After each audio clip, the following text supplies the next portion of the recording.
कुछ लड़कों के साथ अपने कस्बे के बाहर एक पुलिया पर बैठा था। तभी एक सज्जन शहर से आए और लड़कों से पूछने लगे, क्यों भाई, शेख साहब के घर को कौन सी सड़क गई है?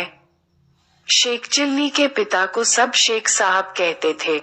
उस गांव में वैसे तो बहुत से शेख थे, परंतु शेख साहब चिल्ली के अब्बाजान ही कहलाते थे। वह व्यक्ति उन्हीं के बारे में पूछ रहा था।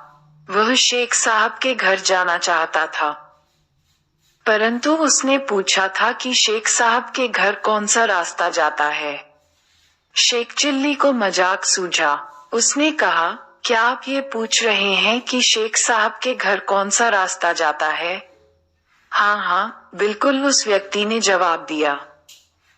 इससे पहले कि कोई लड़का बोले, शेख चिल्ली बोल पड़ा, इन तीनों में से कोई भी रास्ता नहीं जाता। तो कौन सा रास्ता जाता है? कोई नहीं। क्या कहते हो बेटे, शेख साहब का यही गांव है ना? वह इसी गांव में रहते हैं ना? हाँ, रहते तो इसी गांव में हैं। मैं यही तो पूछ रहा हूँ कि कौन सा रास्ता उनके घर तक जाएगा। साहब, घर तक तो आप जाएंगे। शेख चिल्ली ने उत्तर दिया, ये सड़क और रास्ते यहीं रहते हैं और यहीं पड़े रहेंगे। ये कहीं नहीं जाते। ये बेचारे तो चल ही नहीं सकते। इसीलिए मैंने कहा था कि ये रास्ते, ये सड़कें कहीं नहीं जाती, यहीं पर रहती हैं। मैं शेख साहब का बेटा चिल्ली हूँ। मैं वह रास्ता बताता हूँ जिस पर चलकर आप घर तक पहुँच जाएंगे। अरे बेटा चिल्ली, वह आदमी प्रसन्न होकर बोला, तू तो वाकई बड़ा समझदार और बुद्धिमान हो गया है।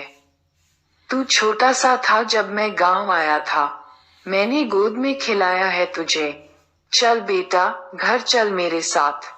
तेरे अब्बा शेख साहब मेरे लंगोटिया यार हैं, और मैं तेरे रिश्ते की बात करने आया हूँ। मेरी बेटी तेरे लायक है। तुम दोनों की जोड़ी अच्छी रहेगी। अब तो मैं तुम दोनों की सगाई करके ही जाऊंगा। शेख चिल्ली उस सज्जन के साथ हो लिया और अपने घर ले गया। आगे चलकर वह सज्जन शेख चिल्ली के ससुर बन गए।